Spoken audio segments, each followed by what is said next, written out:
Om Nithyananda Paramashivoham.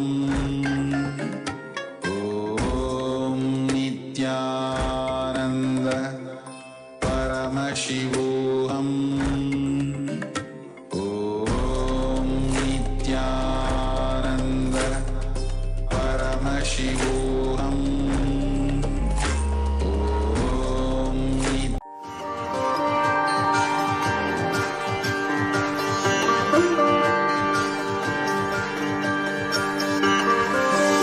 KAILASA is proper customized spiritual service helping you to identify your own patterns of suffering.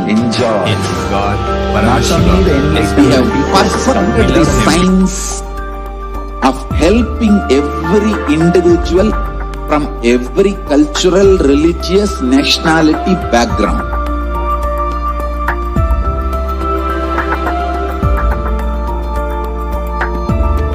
You will have lowest reactionary assumptions, highest awakened response, alive response for life continuous.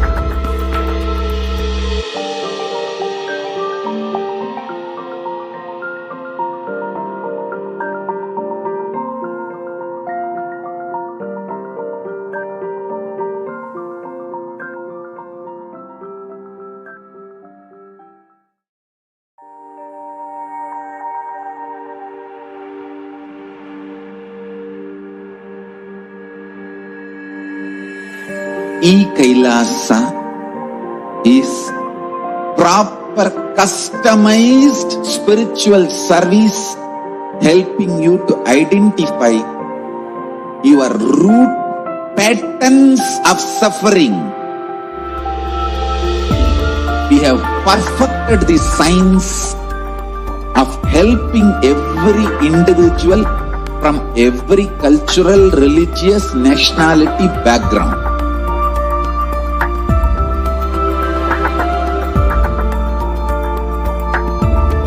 You will have lowest reactionary assumptions, highest awakened response, alive response for life continuous.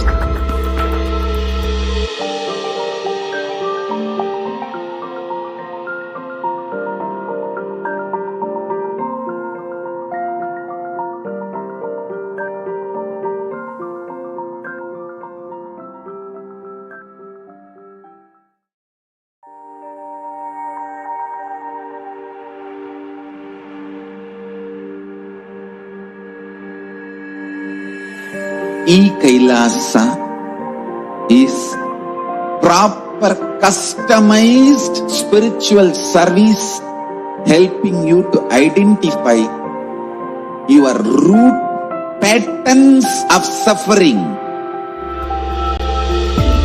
We have perfected the science of helping every individual from every cultural, religious, nationality background.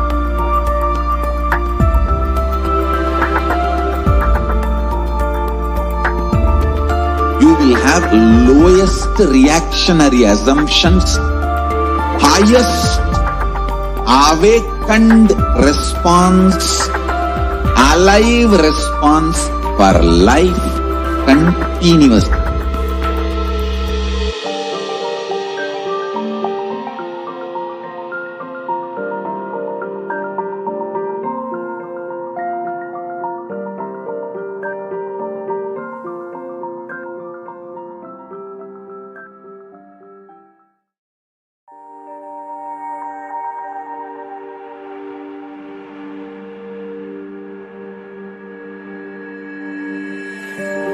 KAILASA is proper customized spiritual service helping you to identify your root patterns of suffering.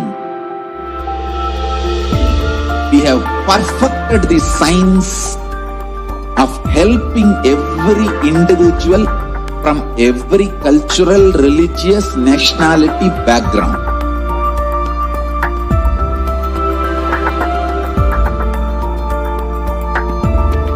You will have lowest reactionary assumptions, highest awakened response, alive response for life continuous.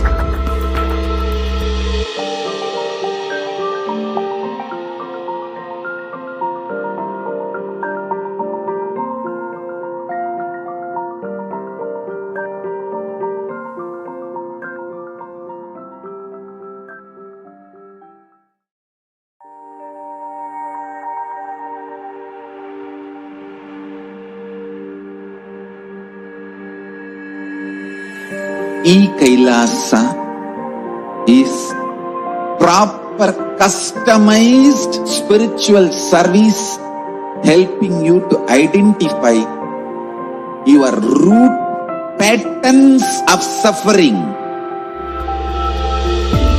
We have perfected the science of helping every individual from every cultural, religious, nationality background.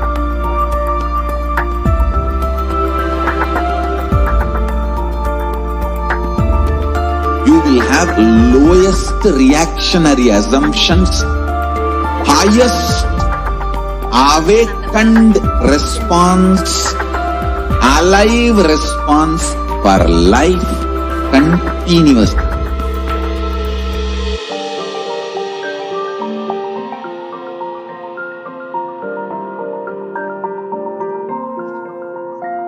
Nithyananda Paramashivam Swami.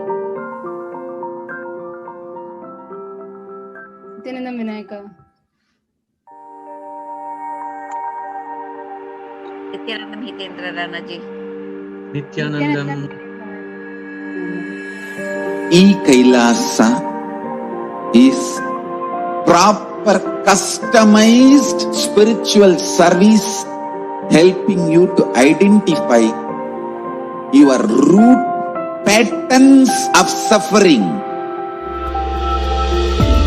We have perfected the science of helping every individual from every cultural, religious, nationality background.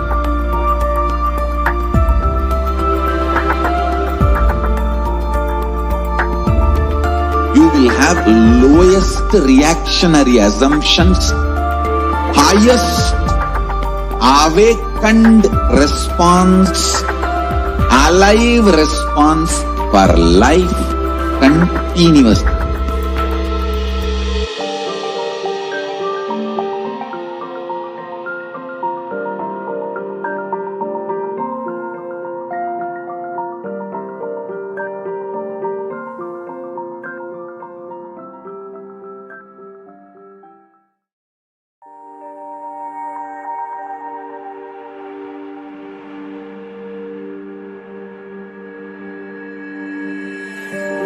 KAILASA is proper customized spiritual service helping you to identify your root patterns of suffering. We have perfected the science of helping every individual from every cultural, religious, nationality background.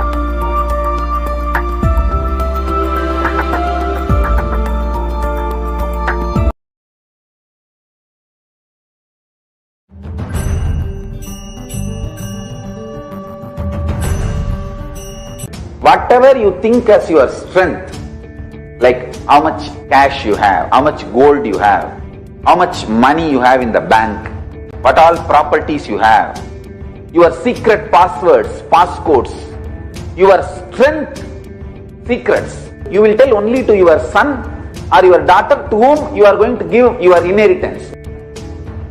Same way, most important powerful secrets Paramashiva has given to his son Muruga, Subramanya, in Agama called Sarvanyanottara. All the powerful secrets the father will tell only to his son. It is too secret. I am going to open that Agama and give all the essence of all those secrets. Secrets of Karyapada lifestyle, secrets of Kriyapada, secrets of Yogapada, and secrets of Jnanapada. I will make you all feel you are in 16, not just physically, even mentally. You will all be romancing with the whole universe. No frustration, nothing, no corona, no depression, no bothering about economy, no sudu, no soranai, nothing. Next 16 days, no fantasy, only visualization. No delusion, only consciousness.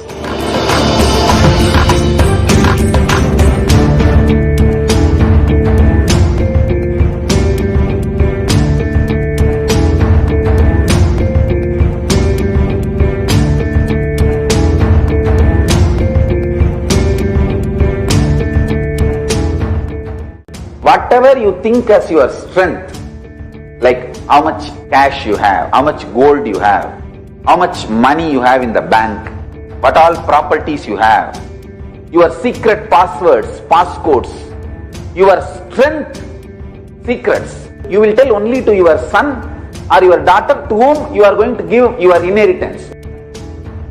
Same way, most important powerful secrets Paramashiva has given to his son Muruga, Subramanya, in Agama called Sarvanyanottara. All the powerful secrets the father will tell only to his son. It is too secret. I am going to open that Agama and give all the essence of all those secrets. Secrets of Karyapada lifestyle, secrets of Kriyapada, secrets of Yogapada, and secrets of Jnanapada. I will make you all feel you are in 16, not just physically, even mentally. You will all be romancing with the whole universe. No frustration, nothing, no corona, no depression, no bothering about economy, no sudu, no soranai, nothing. Next 16 days, no fantasy, only visualization. No delusion, only consciousness.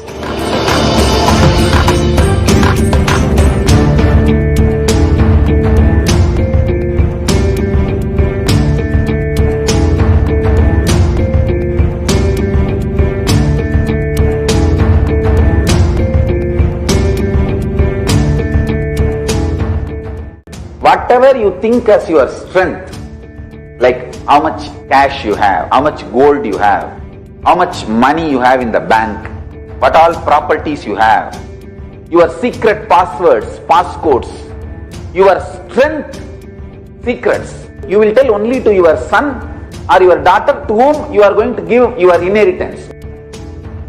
Same way, most important powerful secrets Paramashiva has given to his son Muruga, Subramanya, in Agama called Sarvanyanottara. All the powerful secrets the father will tell only to his son. It is too secret.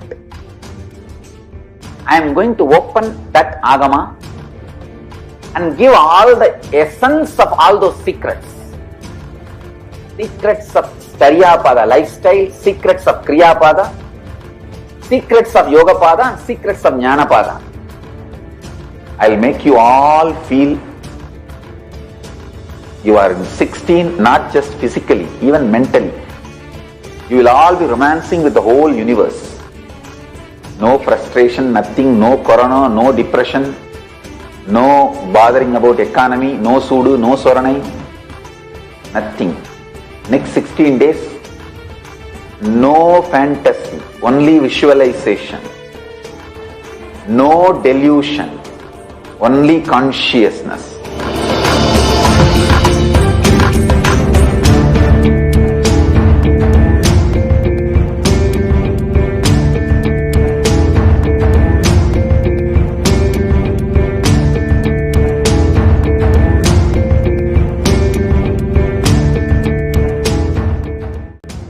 whatever you think as your strength, like how much cash you have, how much gold you have, how much money you have in the bank, what all properties you have, your secret passwords, passcodes, your strength secrets, you will tell only to your son or your daughter to whom you are going to give your inheritance. Same way, most important powerful secrets Paramashiva has given to his son Muruga, Subramanya, in Agama called Sarvanyanottaragamam.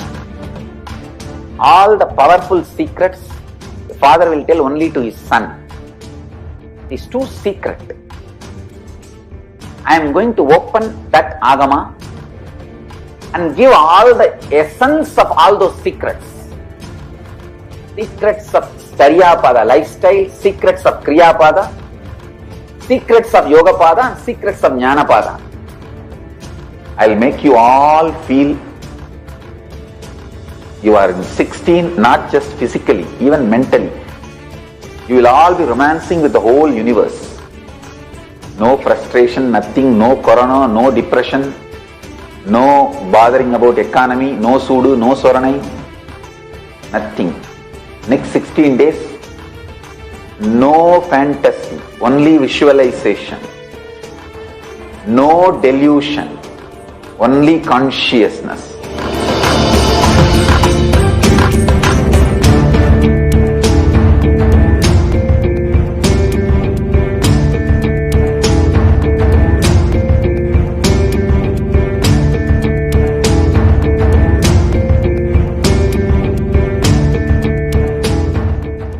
Whatever you think as your strength, like how much cash you have, how much gold you have, how much money you have in the bank, what all properties you have, your secret passwords, passcodes, your strength secrets, you will tell only to your son or your daughter to whom you are going to give your inheritance.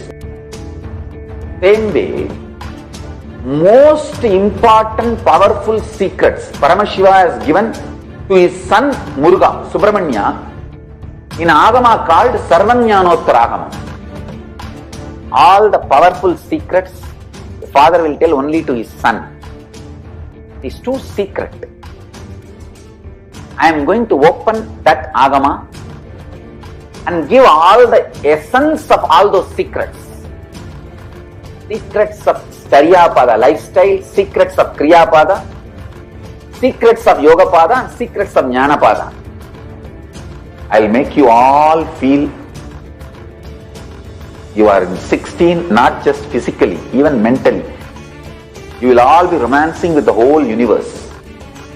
No frustration, nothing, no corona, no depression, no bothering about economy, no sudu, no soranai, nothing. Next 16 days, no fantasy, only visualization. No delusion, only consciousness.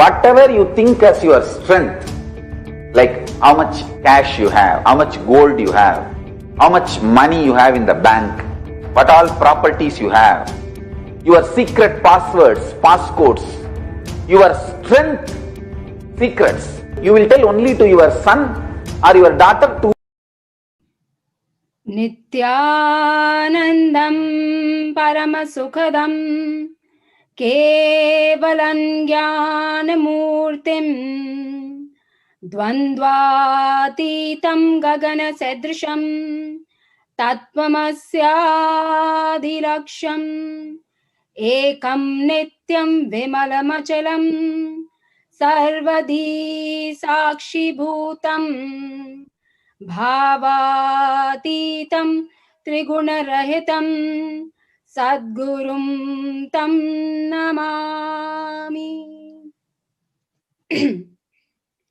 Nithyanandam, on the auspicious occasion of the 44th Jayanti celebration of the Supreme Pontiff of Hinduism, Jagatguru Mahasannidhanam, His Divine Holiness, Bhagavan Sri Nithyananda Paramashivam, KAILASA San Jose, Nithyanandeshwara Hindu Temple warmly welcomes you for a very, very special panel discussion on the topic Importance of Guru in One's Life.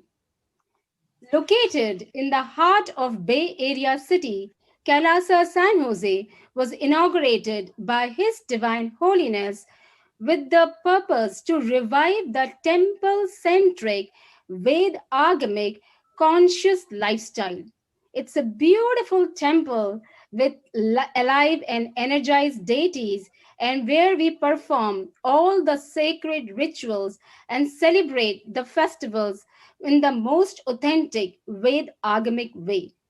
We are 100% volunteer operated, a vibrant community of families who are actively contributing to the well being of the larger Bay Area community.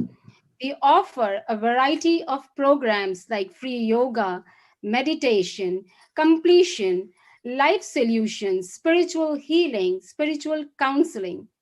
All these authentic spiritual practices, they lead to building, evolving the consciousness in the area, leading to auspiciousness, abundance, and empowering people, leading them to making them to lead and realize their own potentiality. We are a very, very diverse community, including the people from all walks of life, from different races and different dimensions.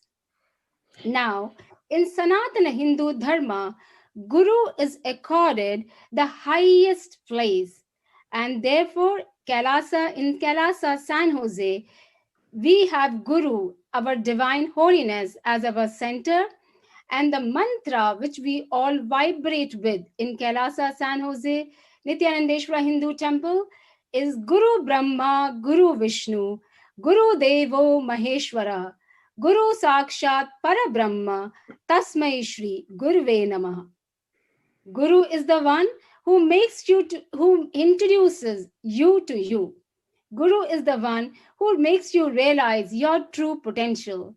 Now, with my deep love and my deep respects to everybody, and with my respects and humble pranams to beloved Swamiji, without further ado, I would like to start the very special panel discussion and take you all to a conscious journey of realizing the importance of Guru in one's life. And now I request Ma Mohana to introduce the panelists and start the panel discussion, the Vakyartha Sadas. Thank you, Ma Vaishali. Nithyanandam all. Can you see my screen all right? Yes, Ma. Okay, thank you. Okay, so we'll start with the great introduction by Ma Vaishali, and then we have all of you, people who have been brought together by His grace, the grace of Guru, right? Let's start with introducing Ma Vaishali. As you already heard her, a power-packed woman. She has so much energy in that small frame. She, not just the energy radiating from Guru, but also from, the background she has, a PhD from Stanford, amazing woman and amazing speaker. From there, let's go to Sri Adi Satsangi Ji and Nithyananda Maya. I was so amazed when I read about him yesterday. He's a historian. He's an author. His books are on Amazon and amazing. He talks about sattology, and I hope I said that right here. Yeah. He says, our Puranas, our epics are not mythology. They're not mythology. They're really sat. They are truth.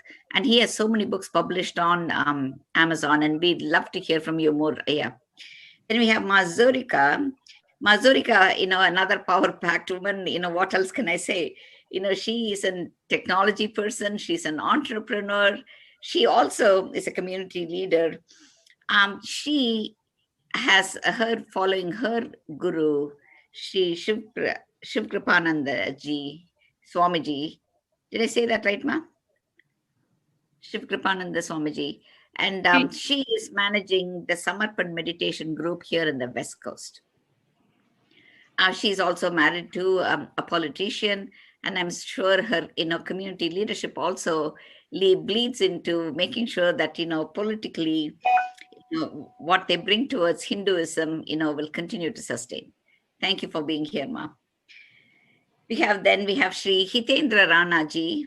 Again, well, what can I say? He says that he started a spiritual journey when he was 9 years old. From there, he, started doing yoga and pranayama with a yogi nun from Rishikesh. From there, he's moved on, he went to Canada. He met with his living guru.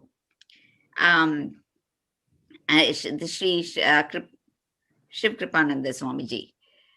He now, runs a meditation center, the one that Mazurika is also involved in, Samarpan meditation. And he does a lot of talks, and, he can talk all day long, as, like he says, and welcome, Aya. Okay. Then we move on to the other set of panelists we see here. With a big smile on the left is Sri Shrikant Iyer. He will also, he will lead the panel discussion. He's going to talk about, how when he was looking for a guru, the guru showed up, and how, living in the Bay Area, a high-tech company, his wife works for a high-tech company, his 2 children are, amazingly brought up, they spend some time at Gurukul, so they are so grounded in Indian tradition. Not only that, they're also enlightened kids, because, by attending Swamiji satsangh and Gurukul, they are, they can do things like, blindfold reading. They have, and I let him talk more about, his children and his personal experience with Swamiji and a guru.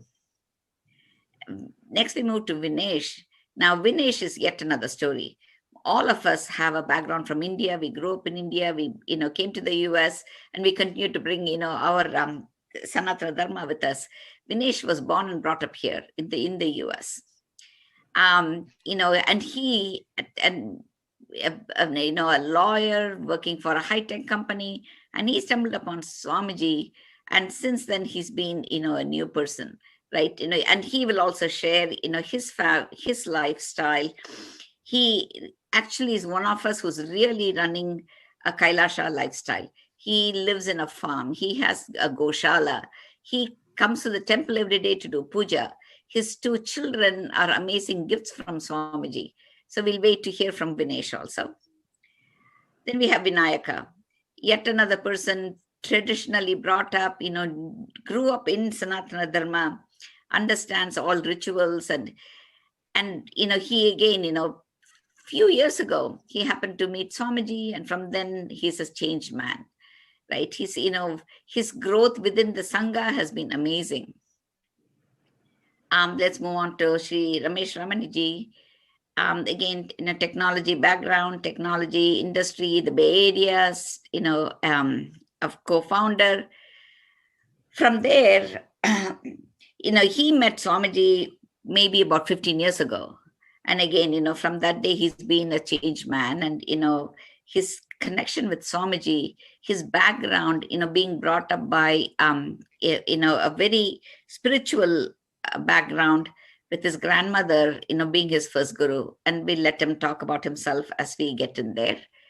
Last of all, we have Sanjay ji. Sanjay ji, who brought all of you together, who brought all of us together, whose passion for the Sangha, I would say it's almost equal to Vaishali, if not more, right? He again has a very technical background, premier college in India.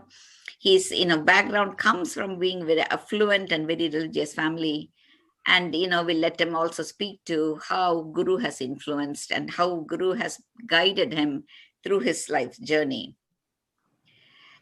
So with all, introducing all of you, we should move into the 3 topics we have for today. One, we're going to talk about the most important of all of them is talking about, Guru, right?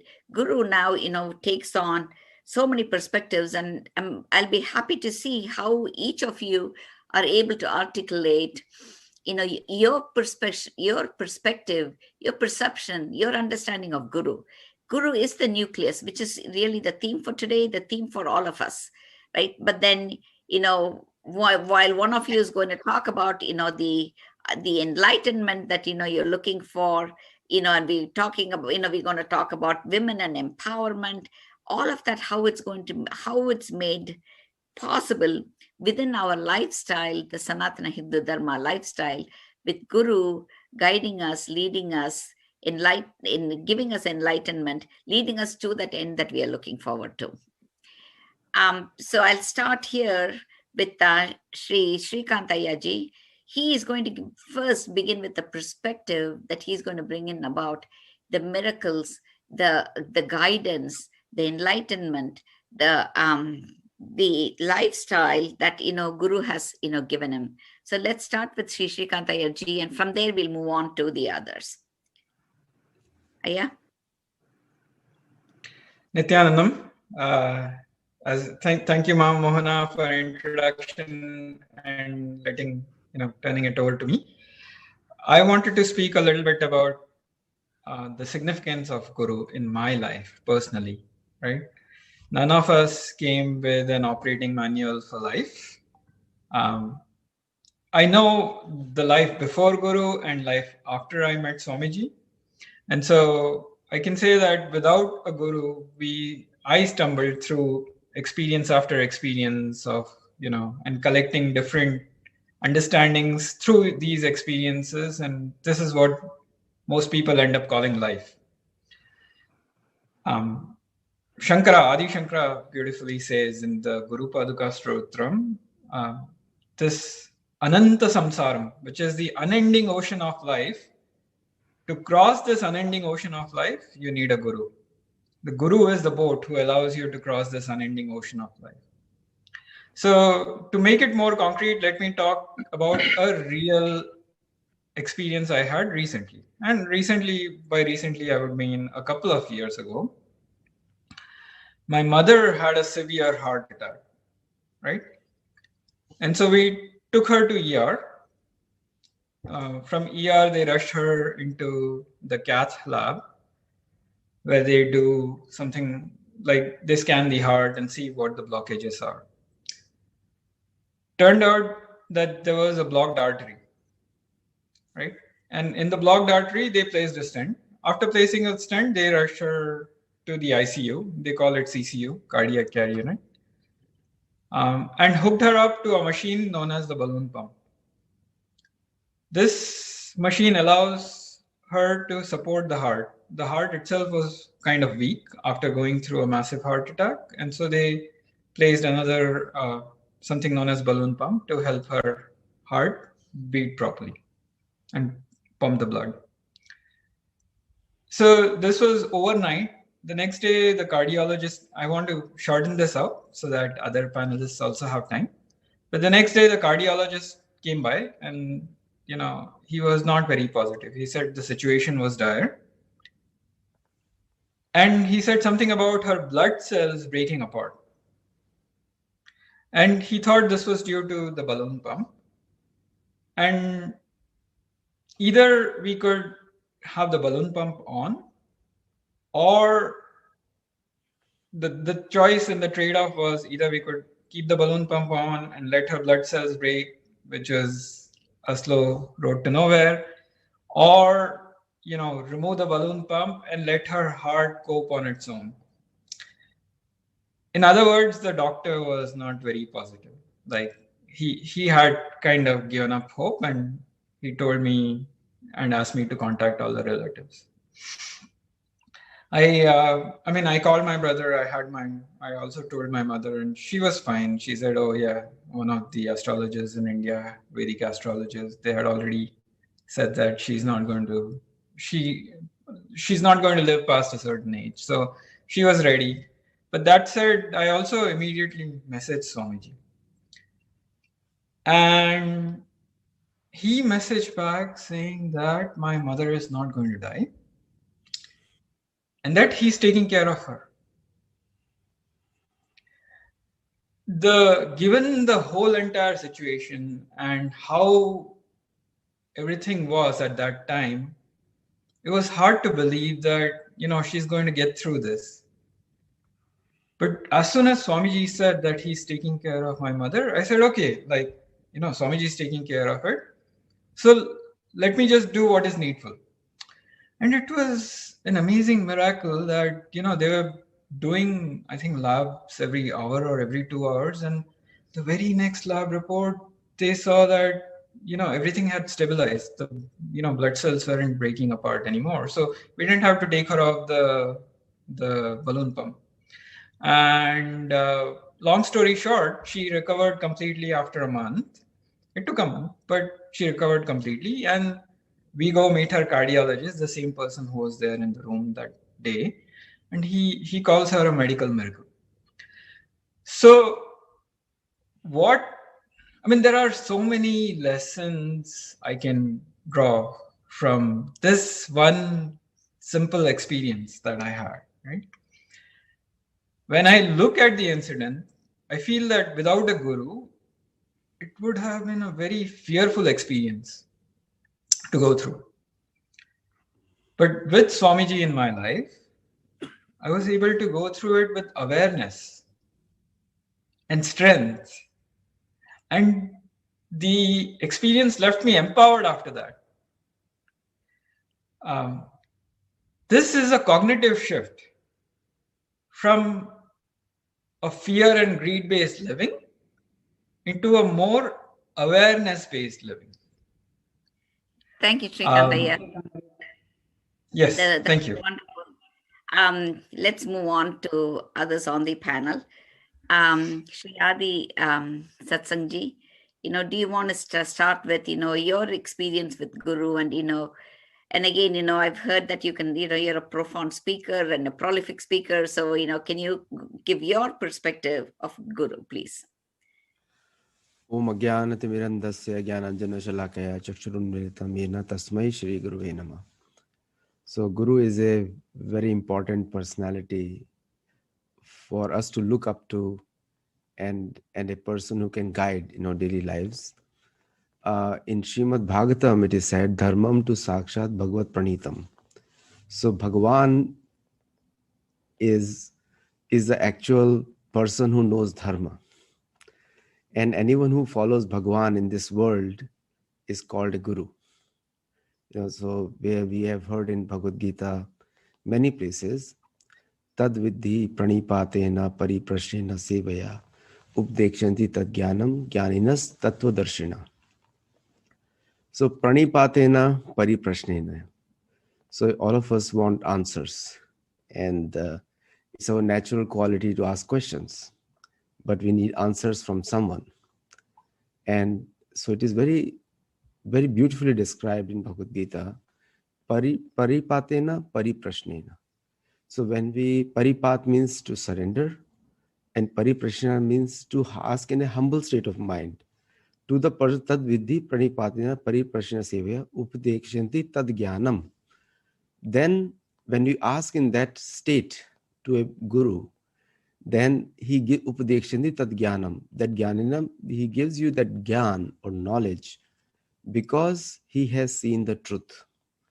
So without Guru, we are nothing in this world. Even for a normal profession, like if you want to become a doctor, you have to take instructions from someone. If you want to become a warrior, you have to take instructions from someone. If you want to become a good teacher, then you yourself have to be a good student. So technically all of us are students. So, but we take shelter of Guru because he is Tattva Darshina. He has seen the Tattva. Tattva means Vishnu Tattva, Bhagavat Tattva. So and there is also called Guru Tattva. And I know that time is limited, other panelists have to speak. So so my experience with the Guru is, I've been connected with the Guru since the age of 15. I used to live in an ashram in India. So what I've seen is that people who follow a parampara, they have a knowledge coming in a disciplic succession from a very long time, right from Krishna. Krishna Vande Jagatguru. So originally, Guru is one for everyone, every human being. And that is Bhagavan, Vishnu, Krishna. And then the gurus which we see, all of us, you are also Guru because you teach somebody else. But there is one Guru which represents all of us or becomes a transparent via medium of Vishnu Tattva. So when we understand it as it is, through seva, through vinamrata, through humility, then we automatically get all our questions answered. So I'll give it back to you, Mohanaji. Namaskar. Thank you, Ji. Thank you so much. So with that, again, with, talking about you, living in an ashram and, growing up with, this, the concept of Guru, let's move on to Sri Ramesh Ji, who is also going to talk about, how he was, influenced into this whole, religion versus, religion not versus religion, enhanced by a guru, right? Enhanced by families following gurus. So Ramesh, it's for you now. Yeah, thank you for that, Mona. Thank you all the panelists, Nithyanandam. My story is a little bit unique. I have very specific expectations of a guru in the sense of, who I think is guru. In all of the Tamil literature, you talk about Dakshinamurti as the guru, the ultimate, the silent guide, right, for all of us, for all living beings. So in my house, I was fortunate enough to be born in a house where my grandmother, who was my first guru. And as you're growing up, our Saturday, Sunday conversations were around gurus in Tiruvannamalai.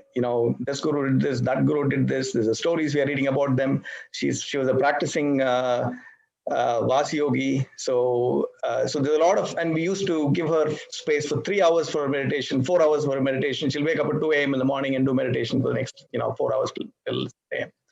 So this is what we saw. And she had 35 grandchildren. Somehow I was the one who saw her as my guru beyond my grandmother.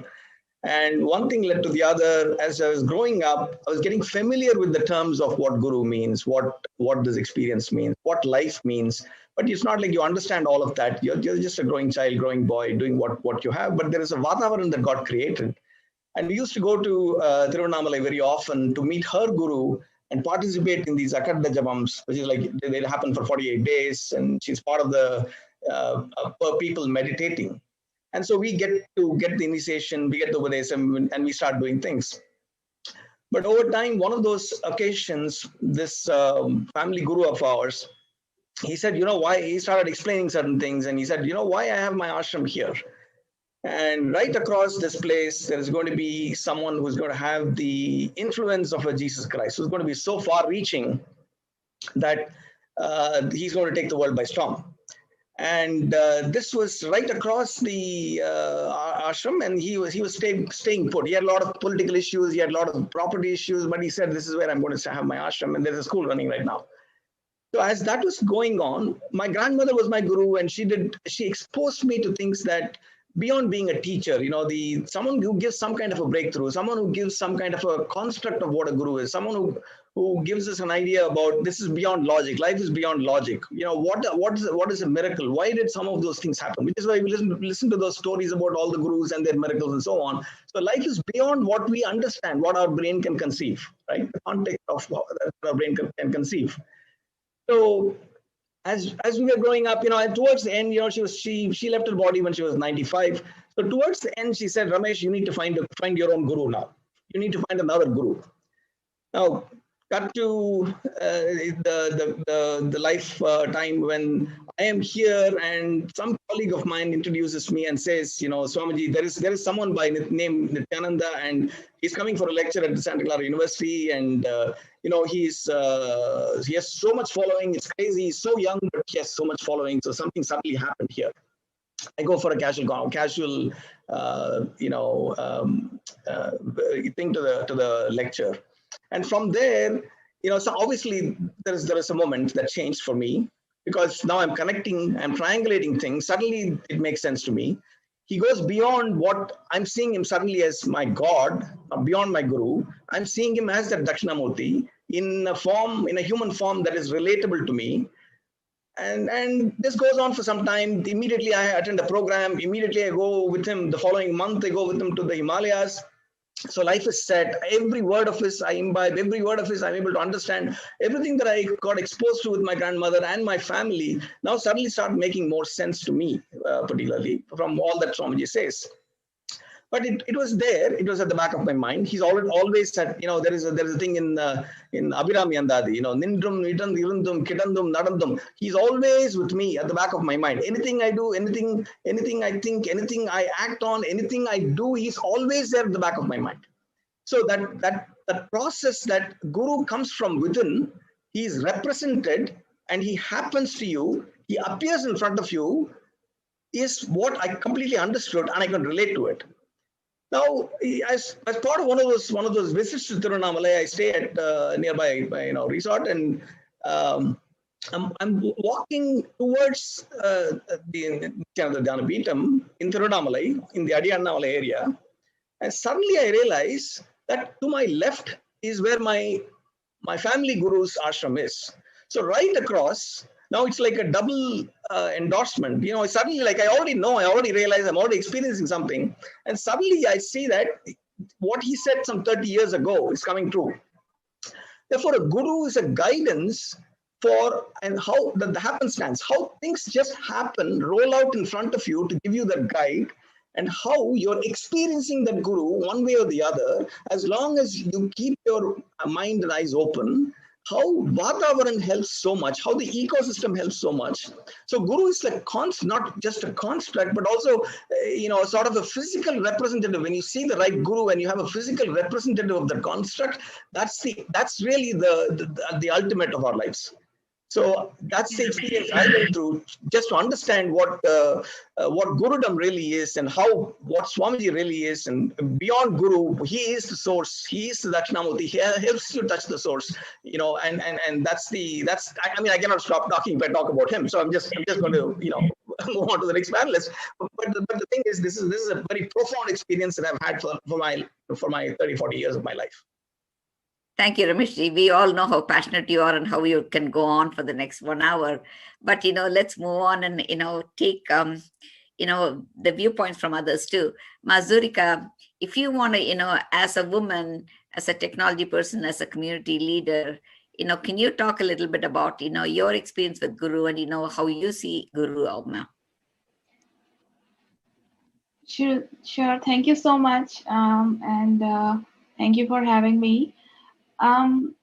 So the thing about Guru, and I would like to say, like, for women and empowerment is a very strong word.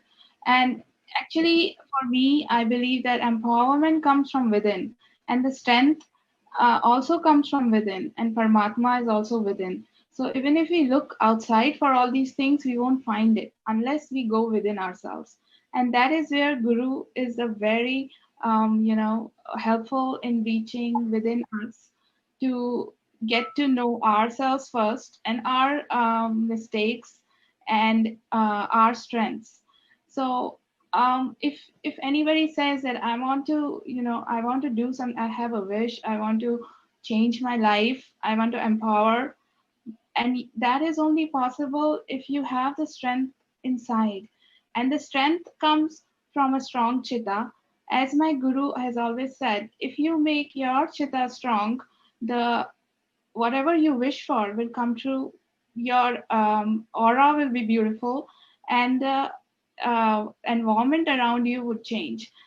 So the only thing needed, and that is why I so much follow my guru, because he has made it so simple for all of us that the only thing needed is to meditate for 30 minutes. That's all. And it was when I've heard that for the first time, and I was also kind of living a life where we were all being in US and having a full-time job and working, having kids. It was very hectic, stressful, and it was taking a toll in my life, on my health. And there came a time when I really wished that, I had some other choices, or I could change, my lifestyle somehow. And that is when the Guru came in my life. My Guru, Sri Shiv Kripananda Swamiji, he came from Himalayas. He had done a lot of meditation in Himalayas. And he has always said that in Himalayas, there are no women. It is, I think it has been a subject, spirituality has been a subject mostly dominated by men for a long time. But I think now it's changing. As we can see, there are so many women even in your group. So even it's the same way in our group also, we have a lot of women Shakti, a lot of women energy. And now the thing is that, I think it's very important to even get the word out to women that the security and the empowerment comes from within. The moment you go within yourself, you will find that strength, and Guru is the way to take you in. Everything else will only move you out or keep your perspective outwards. The Guru is the only thing that can take you inside and bring the change within yourself. And that is the most prominent thing that I have felt in my life, and it has changed my life. It has changed the life of people around me. So I would say that, a Guru is the one and the most important thing that we should definitely follow. Any Guru that you feel like. But the other thing that I would like to say that is, even if we feel that we are, our life is moving on and we have no control on it, that is when you need to be, looking for a Guru and finding it. And there are, just now that Nithyanandanji and even our Guru, there's so many Gurus, and our culture is it has been for life, giving out the spirituality to the world, the yoga to the world, and we have the most Gurus in our culture.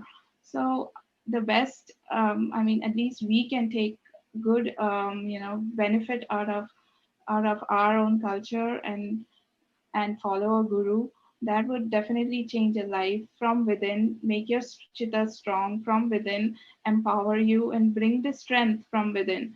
And that would make you follow the dreams that you really want to, and change your life the way you want to change. Thank you so much. Thank you, Mazurika. That was wonderful. Hearing about, how you, go inward, and then, you develop your strength, and how, you need a Guru to guide you, take you inward, realize that, the chitta inside, and, the oneness that we need to feel, right? How it comes from the Guru. Thank you so much for that. And let's go on to Sri Hitendra Ranaji, and, have him talk about, his experience. I know that both of you share the same Guru, so let's hear from him too. You're on mute, Ji. Hitendra, you're on mute, Aya. Yes, Jai Gurudev. Sorry. Can you hear me now? Yes. So Guru, for me, is the one who can introduce you to your worldly identity, what we call ego identity. And Guru is the one who can bring you from the outward looking to the inward journey towards your soul. Because most of the things that we have in this world is not our own understanding or our own way we want to live the life. It is a programming done by the society from the time we were born.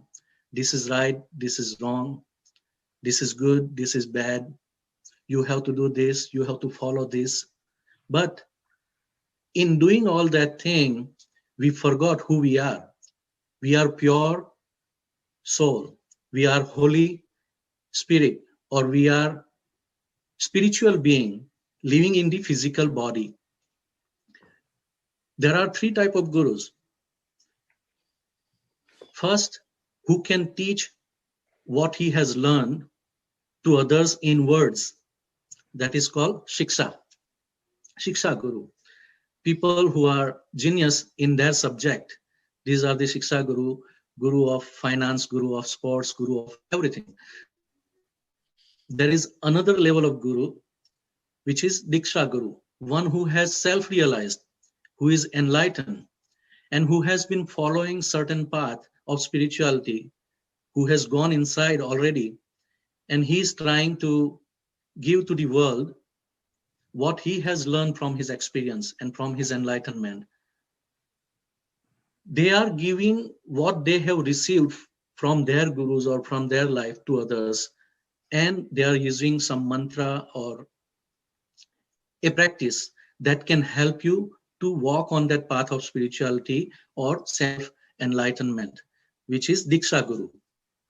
But we today know many enlightened beings like Buddha or Krishna or Mahavir, even Jesus Christ. So these are the medium, these are the channels, and they were little bit higher than just a Diksha Guru or Shiksha Guru, in the sense that they were the channel or medium directly connected to the divine or higher power.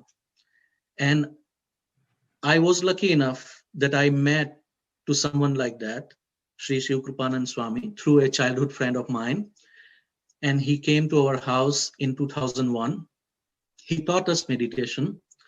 And he said, do not worry about considering me as your guru. Do not worry about following this thing and that thing. Because at that time, my wife was following Christianity and I was following Hinduism by birth, what we have carried in our life. And we used to have arguments. We used to have differences. But we had only one thing that was connecting to each other, which was our love. We loved each other so much that we cannot separate. And when she came to know that I have invited a sadhu from India to come and stay with us in Canada, you can imagine the chaos that can go in the life. And she was ready just to give me divorce. Guru came, and within a week, he gave 8 days workshop and he taught about Samarpan meditation and different chakras. Within a week, she used to have the backbone, like lower back problems. She could not sit on the floor. At the end of the Shibir, she was able to sit down on the floor.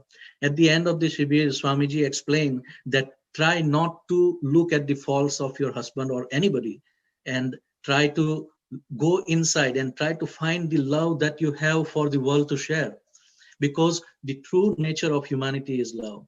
So she started seeing that in me and I started seeing that in her. And Swamiji says that try to just practice 30 minutes of meditation. Meditate, meditate, meditate.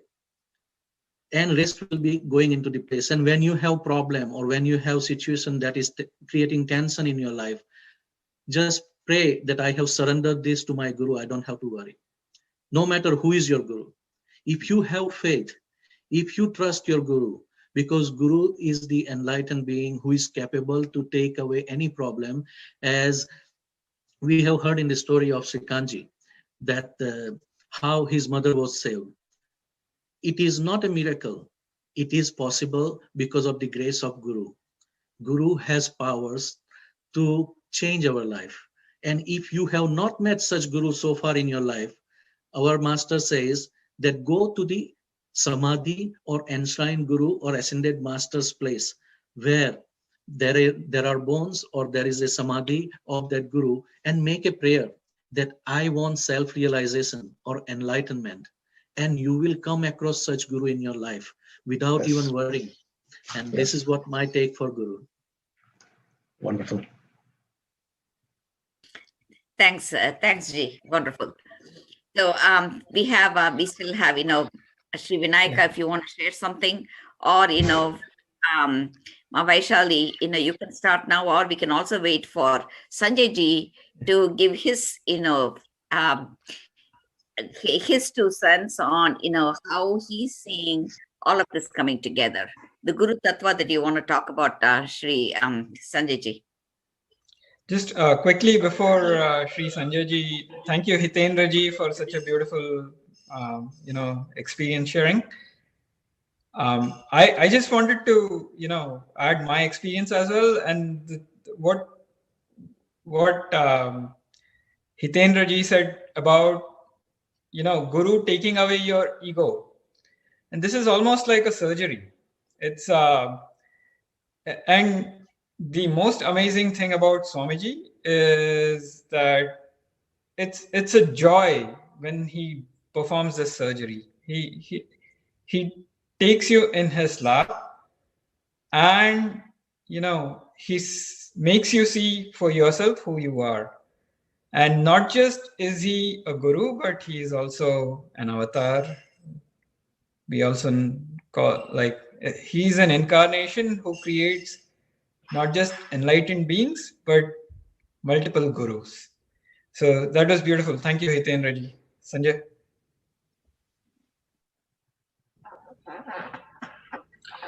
Nithyanandam. Experience of Guru has been very deep. Vishali, you want to speak? And Guru is not just a body-mind. Like in ordinary world, in today's lifestyle of pursuit of matter, pursuit of prominence, of comfort, of luxuries, as the main theme, we are reminded again and again through happening of Guru, such as mine, that reality lies beyond the cycle of Janma, Mrityu, Jara, Vyadhi. Education lies beyond this pursuit of acceptance, this pursuit of comfort, luxury, and prominence. The knowledge of Jeev, Jagat, Ishwar is fundamental knowledge, without which one would fall in the delusory trap of sufferings. Guru is God. God, again, is a word that we understand, and we have information about that word does not do justice to what we believe in Sanatana Hindu Dharma as Para Brahma Parmeshwar, all pervasive consciousness. Anybody in human body experiences Chit Jata Granthi. Even though I am consciousness, I am one with that consciousness, but I am entangled with material, and that is described as Chit Jata Granthi. And Guru is that doorway, that portal, that body, because I cognize myself currently as a body, I'm able to relate with another being who is also embodied.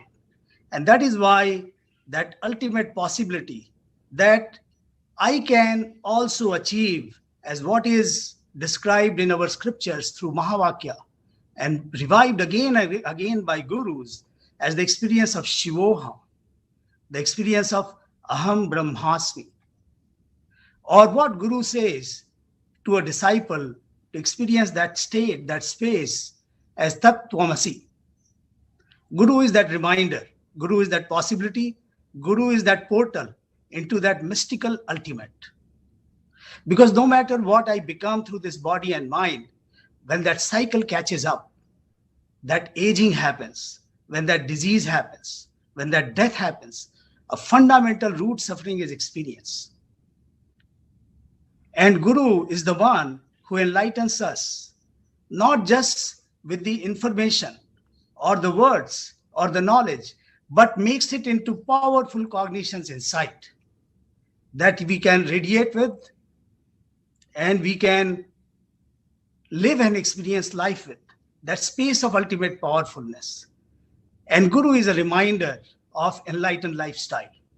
Sanatana Hindu Dharma, first and foremost, is about Guru, and Guru, first and foremost, is about living that enlightened lifestyle to realize the ultimate innate potential. There is no one who can introduce you to you, but Guru. We all are not seeking comfort or luxury or so-called happiness or pleasure. All these come with duality. Where there is pleasure, there is pain. Guru shows the path beyond, the space of ultimate deep peace, the ultimate powerfulness, the intensity that is not driven only by greed or fear, but by inner force within. Guru is the only one who knows my being and therefore can give me that experience of well-being. Well-being, after all, is made out of two words, well and being. Only a being who can give me introduction to my being, who can connect with my being, can show me how to be well, how to experience that ultimate space of eternal well-being is Guru. And Bhagavan Sri Ram, when she came, he had Guru in Maharishi Vasishtha. Bhagavan Sri Krishna, when he came, he had Guru in Sandipan Muni. When you are embodied in human body, taking that jump to that ultimate potential is through Guru. It's like there may be many candles and they can be whatever big or small, but without light, they serve no purpose. They don't realize their ultimate potential. Only the one with the light can fire that candle where the light can spread and do something good. That is Guru. Thank you, Sanjay ji. That was very profound. And sorry to cut you off, but let's move on also. Shri Vinayaka, if you have a few minutes, if you want to add something, and then we'll move on to Vaishali also. She has a lot to say too. Yeah. Thank you, Ma. Thank you, Ma Mona. Yeah. The way I met Swamiji was basically through YouTube. Actually, I was searching for the meaning of one of the shlokas in Ashtavakra Gita, which says, Kshama Arjava Daya Tosha Satyam Piyushad Vajpaja. And how do you apply it practically was something that I was searching for.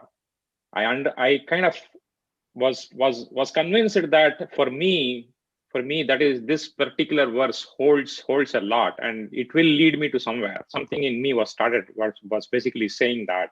And I came across Swamiji's excellent explanation, which is on YouTube. And that's it. And I fell headlong into Swamiji's experience. And I have been associated with Swamiji for 3 years. And within these 3 years, there is a huge transformation in me in terms of the fact that the very thought process, as they say, like what Hitendra Ranaji was saying and what Aditya Satsangiji was saying, that the amount means no matter what you do externally, but only you will basically feel the entire thing when you start your inward journey. So that inward journey to me was the very thought process itself, knowing that you are responsible for everything. And finding a guru, the third level of guru, like what Hitendra Ranaji was saying, that finding a guru who can experientially put that thing into you, and that is very important. Not the education guru or a skill guru. No, that is not the one. But experientially putting that thing into you, given the fact that no matter how many years or how many janmas you have been searching for, but at that particular moment you are ready, that entire experience is transmitted and it just goes into you. And that moment I got that feeling with Swamiji. Thank you very much for that. And that I carry that in every thought of myself, every thought, my every action, my every reaction now resonates with that. And whenever I'm in doubt, I just step back and say, what would Swamiji do, or what would he do when he is in such kind of a situation? And I just get my answer from him at that particular point in time, and I just do that one. With that, I would like to pass it on to Thank you. Yeah, and that's been my experience too. Anytime I have a question, I get the answer right away. Either, Swamiji's satsang, I might, on YouTube, just randomly search for a satsang and that'll have the answer to what I'm looking for. Open up that book Swamiji's written, Living Enlightenment, and there's an answer there. So it's amazing how, when you really truly seek, it shows up in front of you, thanks to Guru's Kataksha. Let's move on. I just want to add one more thing to what Mona said. I think the transformatory guru, right, the third level that Hitendra ji said and what Vinayaka referred to, the aspect that I understood from my grandmother's life was about Jivan Mukti, which is when you die, you don't have to take another body and you want to reach moksha and things like that. That was common understanding of the literature or the gurus or how my family understood it. But the difference that Swamiji made to all the examples that we are talking about here is about the Videha Mukti, which is living enlightenment.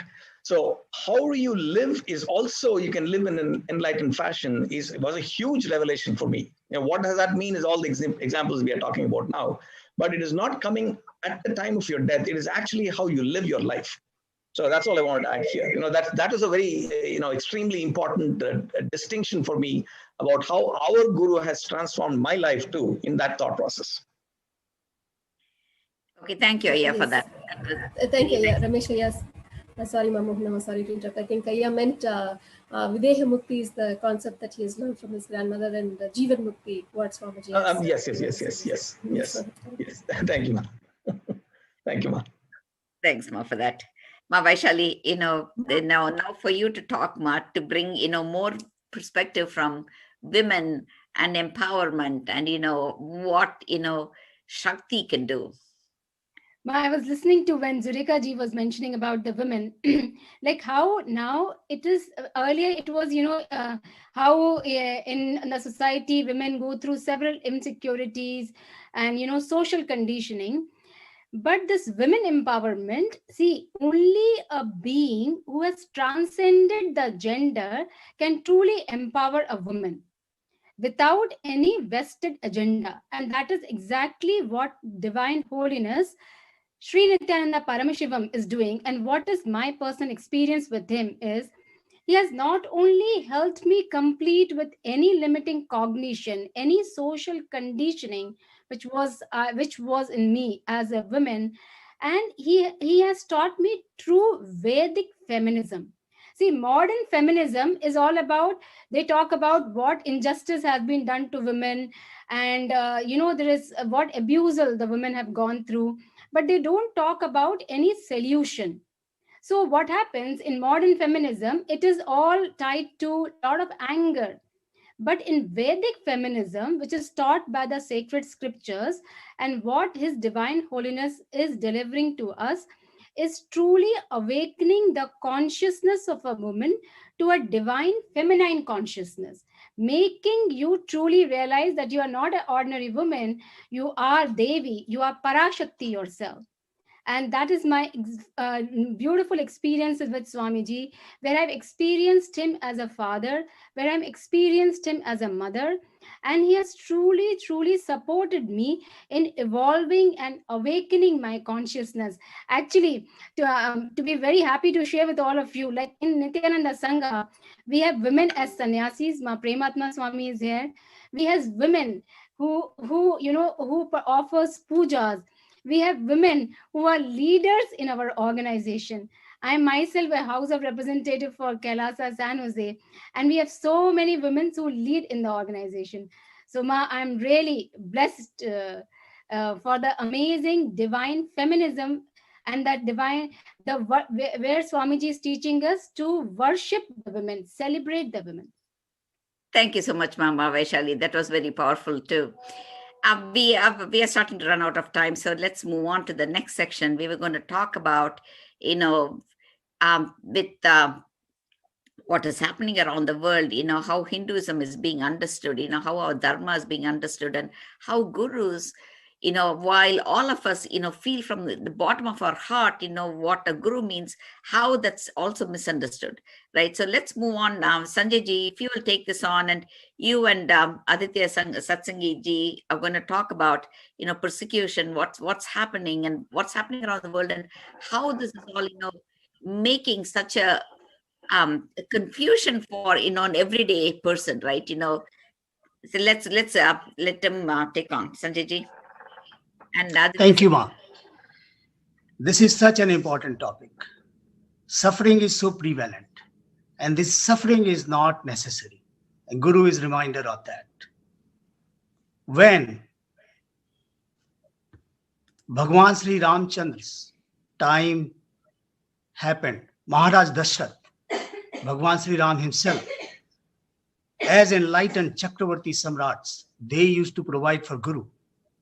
Protect, provide all resources, treat them with the utmost reverence. They had the higher seat. And this is the truth of Vedic civilization. Everything was guided by awakened, enlightened beings, gurus. Maharaj Janak is also an example, who was a king as well as an enlightened being. They used to provide for gurus. They, after all, run huge ashrams. Sannyasis live there. They have huge gurukuls. They have libraries. They have the consciousness experiment labs.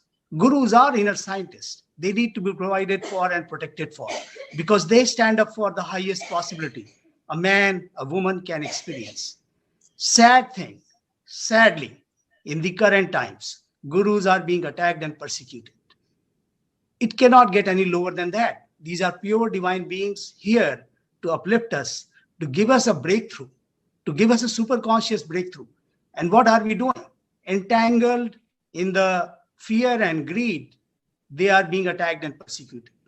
And that is not a good thing. This needs to be transformed. And we need to do things to protect Guru, to protect Sanatan Hindu Dharma, which is the hope for humanity in terms of giving that eternal peace. We talk about world peace. There is no world peace without inner peace. Who can give inner peace? Guru. And this is why it's so important to save and protect gurus and this enlightened lifestyle from ongoing attacks and persecution. And I know Aditya ji has spoken about this, has written about this. Aditya ji, would you like to share a few words? Please. Thank you, Sanjay ji, and I'm listening to all of you, all wonderful speakers. So, the Sanatan Dharma in the world is implemented through Varnashram. It's a very scientific way of putting Sanatan Dharma in the world through Varnashram. And due to by qualities and guna, qualities and karma, birth base is not accepted by the Shastra, especially Bhagavad Gita. So one of the qualities of a Kshatriya is resourceful, Shaurya Tejo, Dhritir Dakshyam, Yuddhecha Palayanam. So the gurus are protected by the Kshatriyas, and Guru creates Kshatriya also. So one important aspect is, and one of the qualities of Kshatriya is Dhritir Daksham. Daksham means expertise, resourcefulness, Shaurya, bravery, valor, and Yuddhecha Palayanam, never showing back in the battlefield. So throughout the history, you'll see like Maharaj Yudhishthir was also instructed by all the great sages, Narad Muni, Asita Dev, Lavyasa, Pulastya Rishi, Angira Rishi. All these people came to Maharaj Yudhishthir and they instructed him how to rule the planet. And I covered that in detail in one of my books also. And so that was the historical aspect. That is a historical aspect which nobody can refuse. And these Kshatriyas would do, one of the qualities of Kshatriya, Yuddhecha Palayanam, never run away from battlefield. Battlefield means protecting Dharma. And Dharma Yuddha is always going on. People have always worked against Sanatan Dharma and their adharmic people. We call them Asura, Danava, or many other categories are there. That Yuddha is going on even today. So you will see the maximum opposition to Sanatan Dharma, maximum in the world, throughout the world, whether it's a name of pantheism, polytheism, or even anthropomorphism. So, like, they use very selective mandate. Our teachers are sacred and your teachers are not sacred. That is going on. And so our gurus are attacked because we are not defending them. We are doing our prarthana, we are doing our worship, but because defending a guru is also seva. We forget that. Exactly. It's very important seva. Because if our guru is not defended, then not everybody can defend. Some of us can defend. Like most of you, I see, you're Kshatriya and Brahman gun together because of your executives, your CEOs, and your Vaishya also, your businessmen also. All three combined you have. If people like us do not defend our gurus and our acharyas, then there is no hope. And then we cannot see the complaining is only required by a weak person.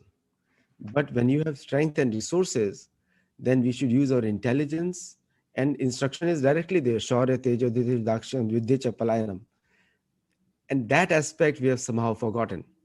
In many of my articles I've written that dharma, this one aspect is Pancharatrika, which all of you are following, and you're worshipping in the temples, you're doing mantra, tantra, all these things you're using. Another aspect is varnashram, which is that you have to pick up whatever means necessary to defend our culture by defending our guru. First, we have to defend our guru because he's the one there. He's going to be attacked the maximum. He's going to be attacked the maximum because he represents us. So if you look at the history, 1838, the British worked purposely against the Brahmins, and all the gurus. You see, recently 2004 in last 2004 onwards, I won't name any politician there, but there were politicians in India who worked against our gurus, and huge. Yes, Sanjay ji, you want to say something? It was so very apparent, so well said. Yes, thank you. So 1838 happened, and I'll tell you 1600s when the first wave of Islamic invasion touched Bharat, the first destruction was temples and the gurus and the Brahmin and their wives and their children. Can you believe that? And we were, I'm talking with facts because I have done a lot of research while writing these books.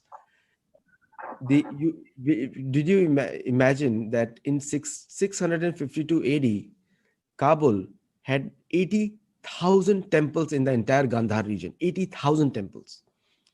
And just the Kabul alone was a very rich city because Hindu businessmen were there. There is a place called Herat in northwestern Afghanistan.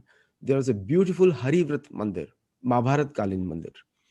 And so but they got defeated in Rajasthan. Why?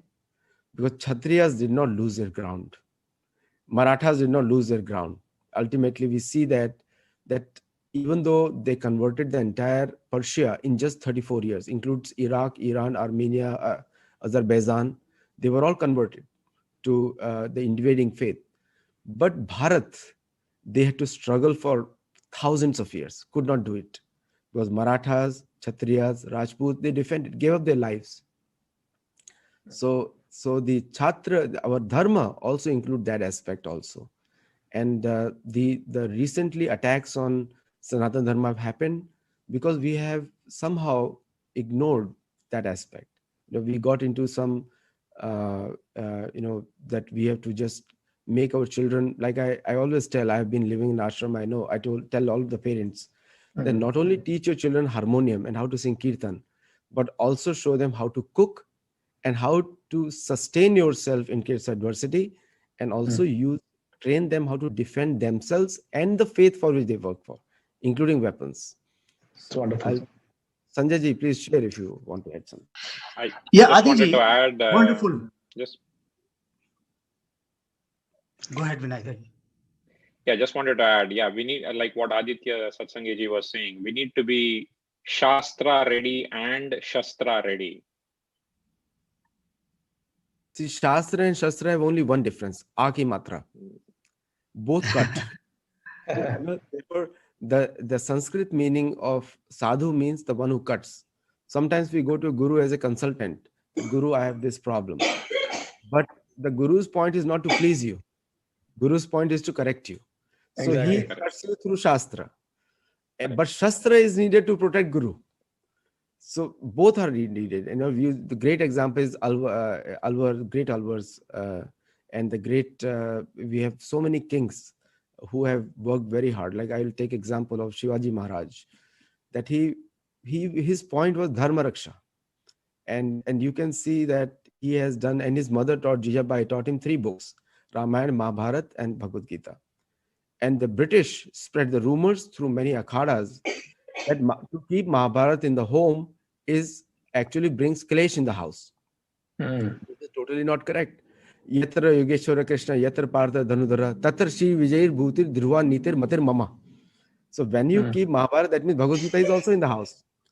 And then there will be great prosperity, great wisdom, great policies, everything wonderful.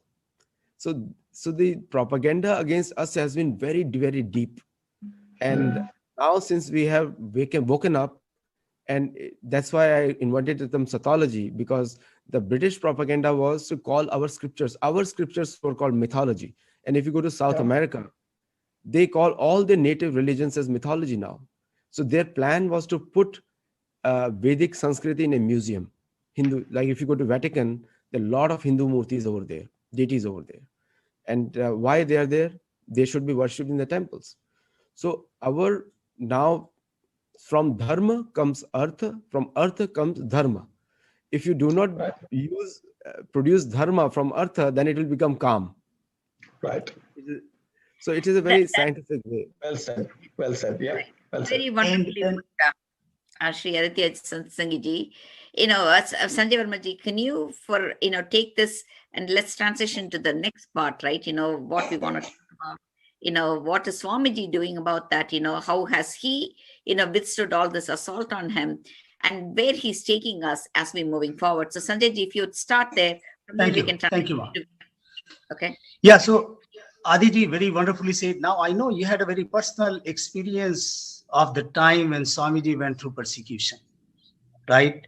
In year 2009, I believe you were at least among the first few columnists to write about that. Would you please say what you saw happening at that time? So first of all, I went through all the court cases of Swamiji, and I went through all the evidences. And I was one of the first to say that everything is fabricated. The reason is because no evidence stood the ground of the time period, of the time scale that they were talking about. And during the same period, in those 5 years, Asaram Bapu, Jayendra Saraswati, him, Nithyananda Swamiji, all of them were targeted together. The reason was because they were working very hard to protect Sanatana Dharma. Nobody else was targeted because these people were very actively, like I can tell you, for example, Nithyananda Swamiji, he distributed, many of his disciples do not know, 4.5 million literatures to protect Sanatana Dharma. Asaram Babu distributed 16 crore leaflets against Sonia Gandhi. And so these were very active members of the religious community, because if you see the history, our sadhus have saved our culture. They have played on their lives. They've given up their lives to protect our culture. And this is what people attack us, because everywhere else they were able to convert everybody, but not in Bharat. Bharat, they have been kept on attacking, is never happened, because credit goes to our sadhus. Oh, sure. Thank you very much. Such a beautiful sharing. And I think, Guru as the hope for our ultimate potential. Guru who revives the enlightened lifestyle for it to become a daily experience of inner grounded peace, stability, powerfulness, expression of intensity through Charya Pada.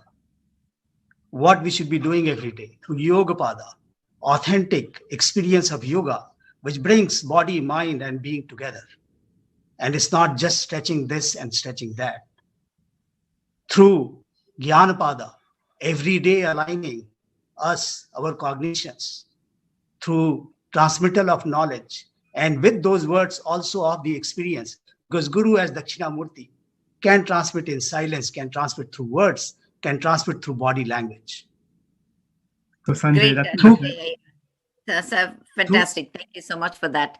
We are running short of time, and sorry to cut you off, but we need to move to Vinesh, who's going to take us into what's happening today and what is Swamiji doing. We also have to finish 5 minutes earlier, so we are running really short of time. Thank you so much. So Vinesh, please take on. And Thank you, Mama. Sure. So we've heard so many amazing perspectives about the importance of Guru, and really the question now is, how do we preserve that? How do we preserve the Guru Sampradaya? How do we bring the Guru to the world? And that's KAILASA. KAILASA is all about creating a spiritual ecosystem everywhere that Hindus are. And that's the central mission of our Guru Swamiji. We've talked about the persecution of Hindu gurus, and that's just one aspect of the Hindu Holocaust. We've all learned about the Jewish Holocaust in World War II, but very few know about the Hindu Holocaust.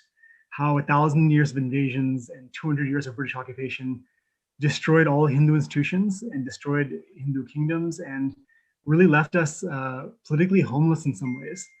And that's because even after independence, many of the kind of institutions of the British that they had put in place were then preserved in the Indian system, in our constitution, in our court system. And we see it now where courts actively interfere with temple rituals and Hindu festivals. We see it in terms of government institutions that control temples and tax them where they don't tax other religions.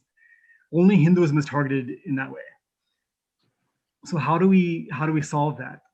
Swamiji has boldly declared that we need political autonomy. We need political freedom. We need without political freedom, we don't have religious freedom. And he's made it his central mission to revive Hindu civilization in all its dimensions. And for that, we've seen him relentlessly persecuted. I'm a lawyer, and I've had a privilege of being able to work on documenting a lot of what's happened to Swamiji in terms of persecution, in terms of the over 100 assassination attempts, dozens of false cases, thousands of hours of media, false claims and propaganda. It's been a very systematic attempt to neutralize him. And why? Because his mission is so powerful and so necessary. He's made a lot of very, corrupt people very nervous, and they've put all their effort into stopping him and into undermining his mission. And that's why Swamiji said we need a new nation, a nation where the science of enlightenment, the knowledge and traditions of Hinduism can be safely preserved and made available to the whole world. Because it's not just about our Sangha or even all Hindus, it's all about all humanity. We need this now more than ever. That's what KAILASA is about. So KAILASA can't exist in its true form, authentic form, without political freedom and autonomy. Swamiji has declared that the only way to give it legitimacy to survive, but also to thrive, is in terms of spiritual science, art, architecture, rituals, everything, is through establishing that spiritual ecosystem again. And that's through a nation, and that's through not just a nation in the traditional sense as we know it, as a place with borders and one piece of land, but a borderless nation that includes a traditional nation, but also KAILASA is wherever we are, a civilizational nation that's an enlightenment ecosystem where anyone can achieve their true divine potential. And that's what, I of all things that helped Swamiji with, one of the most special has been helping him draft the cosmic constitution of KAILASA. And there, just in the US, we have a Bill of Rights, right to free speech, right to different things. In the KAILASA constitution, we have fundamental divine rights that every being, man, woman, even animal, is fundamentally Paramashiva and is fundamentally entitled to seek and attain that state of Paramashiva and live that way. That's bold. That puts every being on the planet in a state of godhood and recognizes them as such. No one else is doing that. No one else has made such a bold claim. And the key to making that happen is a spiritual ecosystem. That's KAILASA. And KAILASA, like I said, it's not just a one physical place. It's actually wherever we are. And personally, I've spent the past couple of years making the KAILASA mission really happen in my home. So I live on a small farm here in the Bay Area.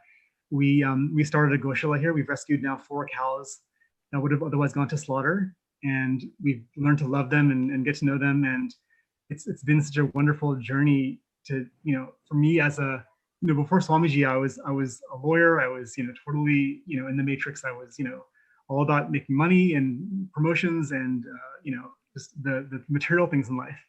And I was a Hindu, but I was a Hindu in name only. After Swamiji, I became a real practicing Hindu. And now we as a Sangha get together every day at 5 a.m. to do yoga together. We practice puja together every morning. We've really created a daily routine, a daily ritual of invoking the divine within us. And the most amazing part of it has been like seeing how my children have aligned to that lifestyle and seeing them evolve in that ecosystem. I have two boys, they're 2 years old and 5 years old, both of whom are gifts from Swamiji, and they now sit with me for puja. When I go to the temple to volunteer as a pujari, they come and help me and do pulyari, and they know how to take arti now. And so it's such a beautiful thing to see little kids born and raised in America who have no connection to their ancient homeland right now, to see them really practicing Hinduism in a fundamentally authentic way that very few kids are these days. And like this again, Swamiji made, for each of us on this panel, we can all say that Swamiji has made Hinduism real for us. And in my case, I have a really powerful example that I experienced. I'm an engineer turned lawyer. I'm a logical, very critical thinking guy, right? My wife and I had, fertility issues for, several years. We weren't able to have children. A couple of years ago, we were sitting watching satsang. I logged in late, so I didn't know the context was, but Swamiji was performing a yajna. And I had no idea what it was about. I just knew it was a fire ritual, something was going on. And afterwards, at the end of it, it went on for 3 or 4 hours. I sat for the whole thing. At the end, Swamiji said, this is a putra kameshti yajna. This is for begetting divine children. And I thought, wow, that's pretty amazing that Swamiji is doing this. I've read about this in scriptures, but never knew it was being done today. 7 days later, my wife found out she was pregnant. And we were completely shocked because medically the doctors were, saying it probably wouldn't be possible. We had very, very low chances. And when they did the ultrasound and measured the embryo, they could date back the exact date of conception. It was the date of the yajna.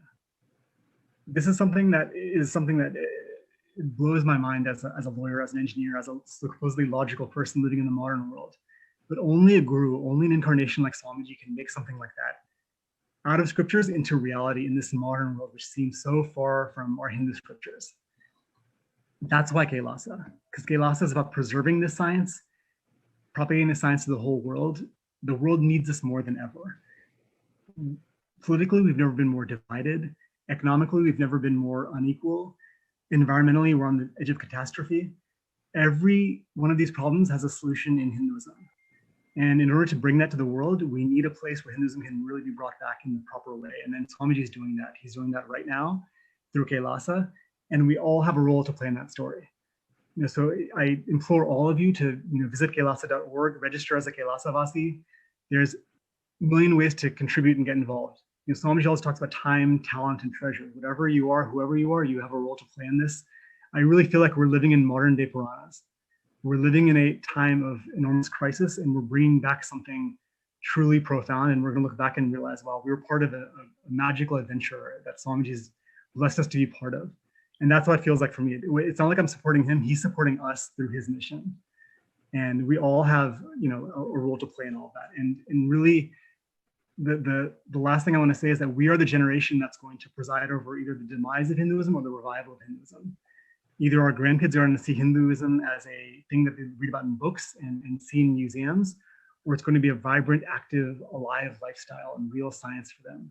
We have that choice now. And so I hope all of you make the choice to get involved and take action and preserve Hinduism, not just for ourselves, but for future generations. So thank you.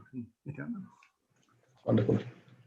Thank you, Vinesh. That was really wonderful. Both your experience and everything that you're doing about KAILASA Nation. We have just about a minute. Sorry. We have about a minute or two. If anyone wants to add, the last say about this, and we should continue this panel. I think it is so wonderful hearing you all. A little bit of a thing of, many of us belonging already in the Sangha, and then, Hitendra Ranaji, Aditya ji, Mazurika. It is wonderful hearing from you Thank you also, Shrikant Ayya, for starting off with, your profound experience with Swamiji. And I am, so, I've been cutting you off, but, that's only to make sure that, we are finishing on time and, and that we should continue this. I implore all of you not only to get involved with the Kailasa Nation and with Swamiji, but also continue to participate and, teach us. There's so many things that Aditya ji said that I had never knew. So, it'd be wonderful to continue to hear from you all. Anyone else want to take a minute? Yes, I would like to say that we want to preserve our culture and it is our heritage and it should be in our practice, because anything that we want to tell or teach others, I learned from my father that action speaks louder than words. So what he was doing in terms of honesty, integrity, and helping others, loving unconditionally, that is what I inherited by looking at him. So we are challenged in this time, living in the Western world, that we have plus of both Western world as well as Eastern culture. If we can take the science and amenities that we have and we preserve our culture and apply it in our lives such a way that our next generation, like Vineshji's children, are doing everything, is going to carry forward our cultural values, then and then only we will be able to preserve all what we are fighting for. Because Guru is there, believe me or not, Guru is doing all this Maya to make us understand who we are. The day we will understand that and we will stand up on our own, Guru can do this in 5 minutes by the power of grace of God. Okay, Guru can do all these things without anybody's help, but he is teaching us to stand up because he is there as an avatar in our life, exactly the same way as Krishna was able to fight the Mahabharata on his own. But he came and he guided without doing anything in the Mahabharata as a witness or Sarathi. Let's try to focus on that way and improve our life through whatever we practice. I practice meditation and it has changed me considerably. You can continue practicing and living the life on a level that your Guru has taught, so that we can bring that torch from our generation to next generation. That is what I want. Only one thing I want to add: the staggering, the ambition of creating a nation, the concept to operating it, getting into operation and getting us involved in it. The scale and size of it is something that only can be conceived by an incarnation. So every time I think about it, it's no simple task. To what Nithyananda Rana is saying, it's a simple task if he came as incarnation and just did a magic wand. But he wants us to get involved. This is going to sustain for the next thousands of years. At some point, somebody is going to say, Paramashiva actually landed here and did all of these, right? 500 years from now, that's how they look at the picture and say, this is Paramashiva on the ground. So, it's exhilarating to see the size and scale of what Swamiji is trying to do. Yeah, indeed. Yeah. So, yeah, indeed. Sorry, Vinayakaji. I'll give you a second. But, I just want to tell Ma Vaishali, you want to finish with the Purna Mantra. But before that, yes. Vinayaka, go ahead and finish your thought. Yeah, just wanted to say that especially for the new age, we all feel that Google may have all the answers. But as Swamiji says, but it may not be able to give you all the answers. So even in this age, we need a Guru. We need a Guru. Thank you, Swamiji. Thank you. Ma Vaishali. Thank you so much to everyone for joining us for the panel discussion today. And with deep gratitude, let us close with the Purna Mantra. Om Purnamada Purnamidam Purnamudachyate Purnasya Purnamadaya Purnamevavashishyate Om Shanti Shanti Shanti Hari Om Tat Sat Sarvam Bhagavad Shri Nithyananda Paramashiva Padukarpanamastu. Om Nithyanandam.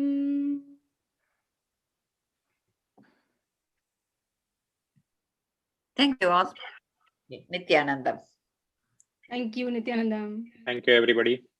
Thank you. Thank you for inviting us. Om Nithyananda Paramashivoham. Om Nithyananda Paramashivoham. Om Nithyananda Paramashivoham. Om Nithyananda Paramashivoham. Om Nithyananda Paramashivoham. Om Nithyananda Paramashivoham. Om Nithyananda Paramashivoham.